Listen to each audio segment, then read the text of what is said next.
नमस्कार, आपका स्वागत है।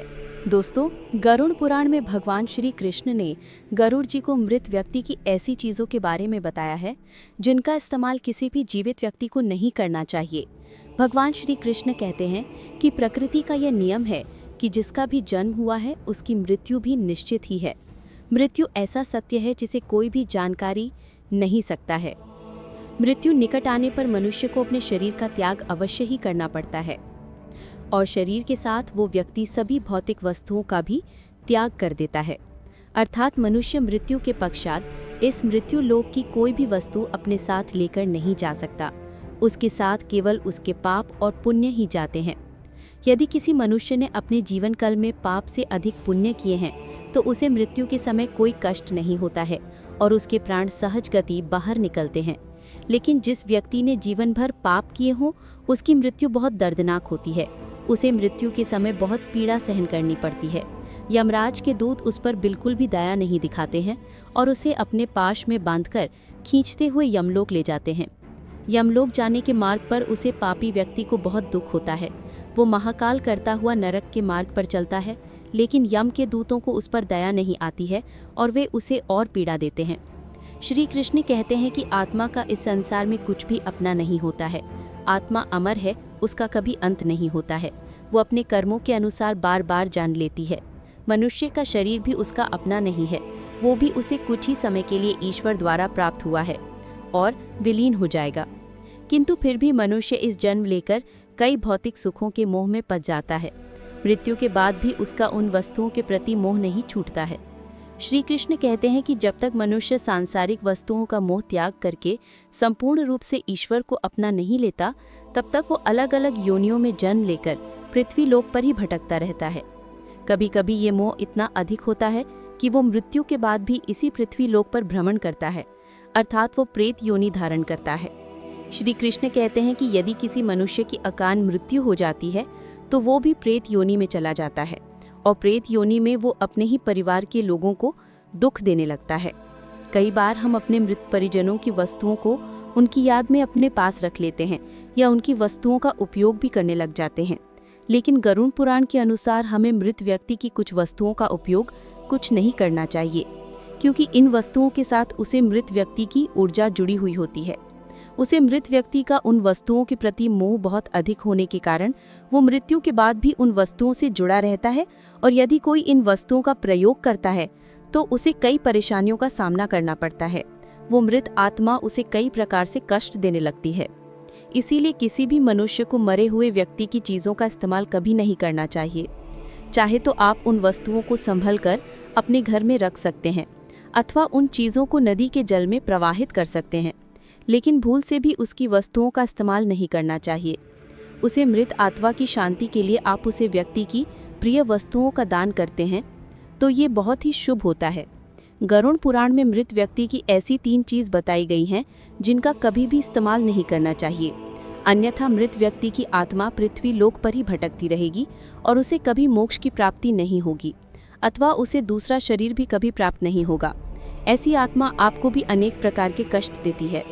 श्री कृष्ण कहते हैं जब किसी की मृत्यु के बाद उसे व्यक्ति को अगर प्रेत योनि मिलती है तो वो अपने ही परिवार को दुख देता है, इसीलिए उसकी वस्तुओं का उपयोग कभी नहीं करना चाहिए।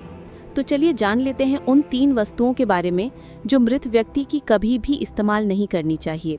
सबसे पहले जानते हैं घर में मृत व्यक्ति की तस्वीर कहाँ पर लगानी चाहिए। शास्त्रों के अनुसार प्रत्येक मनुष्य को अपने घर में पूर्वजों की तस्वीरें अथवा चित्र अवश्य लगाने चाहिए। इसे बहुत ही शुभ माना गया है।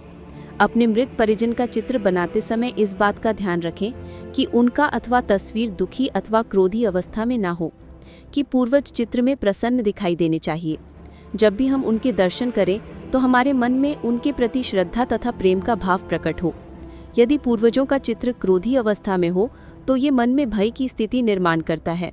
छोटे बालक उनसे प्रेम करने के बजाय द्वेष करने लगेंगे। इसीलिए पूर्वजों का चित्र अथवा तस्वीर बनाते समय इस बात का खास ध्यान रखें। ध्यान रहे आपके पूर्वज अब इस संसार में नहीं है। वे ना ही भगवान हैं और ना ही मनुष्य हैं। आपको उनका सम्मान करना चाहिए, किंतु उनके सामने अपना दुख और क्रोध जैसी भावनाओं को प्रकट ना करें, अन्यथा आपके पितृदेव दुखी हो जाएंगे। पितृपक्ष के दिनों के अलावा अन्य दिनों में जो आत्माएं घर में प्रवेश करती हैं वे प्रेत आत्माएं होती हैं। इससे घर में भयंकर दुख का वातावरण निर्माण होता है। वास्तुशास्त्र के अनुसार पितरों की अथवा पूर्वजों की तस्वीरों को भूल से भी पूजा घर में नहीं रखना चाहिए। इससे भगवान का अपमान होता है। इससे आपके सभी पितृगण अत्यंत दुखी और क्रोधित हो जाते हैं।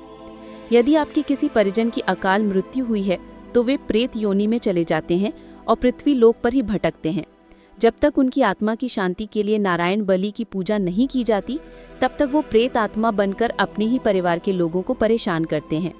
ऐसे में आपको उनकी तस्वीरें घर में नहीं लगानी चाहिए और पितृपक्ष में उनका श्राद्ध भी नहीं करना चाहिए। पितरों की तस्वीरें सदैव ही उत्तर दिशा की दीवार पर लगानी चाहिए ताकि उनका मुख दक्षिण दिशा की तरफ होना चाहिए। इसके अलावा अन्य किसी भी दिशा में पितरों की तस्वीरें लगाना अशुभ माना गया है।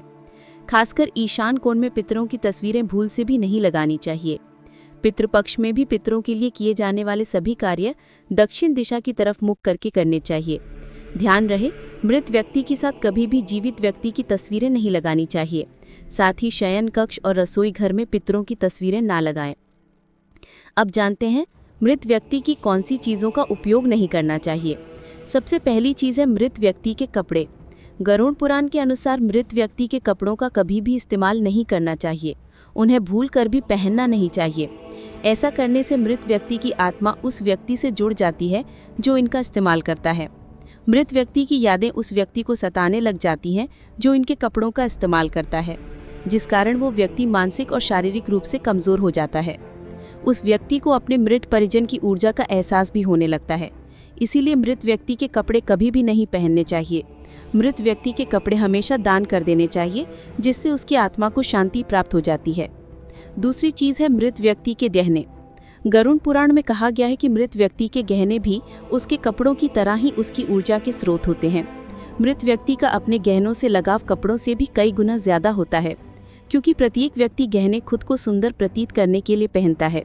लेकिन जब व्यक्ति की मृत्यु हो जाती है और उसके गहने कोई दूसरा व्यक्ति पहन लेता है, तब मृत व्यक्ति की आत्मा असहाय महसूस करने लगती है। वो आत्मा उस व्यक्ति को परेशान करने लग जाती है। आत्मा मोक्ष की राह पर ना जाकर इसी मृत्यु लोक में अपने ही परिजनों को ही परेशान करने लग जाती है। इसीलिए मृत व्यक्ति के गहनों का भी इस्तेमाल नहीं करना चाहिए। व्यक्ति की मृत्यु के बाद उसके गहनों को गलाकर अन्य आभूषण करवा लेने चाहिए, अन्यथा उन्हें मंदिर में दान कर देना चाहिए। तीसरी चीज़ है मृत व्यक्ति की घड़ी। कपड़ों और गहनों की तरह घड़ी भी एक मृत व्यक्ति की प्रमुख ऊर्जा स्रोत होती है। गरुड़ पुराण में घड़ी के बारे में नहीं कहा गया है, लेकिन अनेकों ज्योतिष शास्त्र ये बताते हैं कि मृत व्यक्ति की घड़ी भी उससे जुड़ाव का कार्य करती है, क्योंकि घड़ी उस व्यक्ति से जीवन भर जुड़ी रहती है और उसके समय का निर्धारण करती है। इसीलिए उस व्यक्ति की मृत्यु के पश्चात उसके समय का भी अंत हो जाता है, जिस कारण उस व्यक्ति की घड़ी का कभी भी इस्तेमाल नहीं करना चाहिए। ऐसी मृत व्यक्ति की घड़ी को हमेशा दान ही करना उत्तम माना जाता है। तो दोस्तों, उम्मीद है आपको ये जानकारी अच्छी लगी होगी। वीडियो को लाइक ज़रूर करें। कमेंट में जय पितृदेव और जय श्री कृष्ण अवश्य लिखें। साथ ही चैनल को सब्सक्राइब ज़रूर करें। आप सभी का धन्यवाद।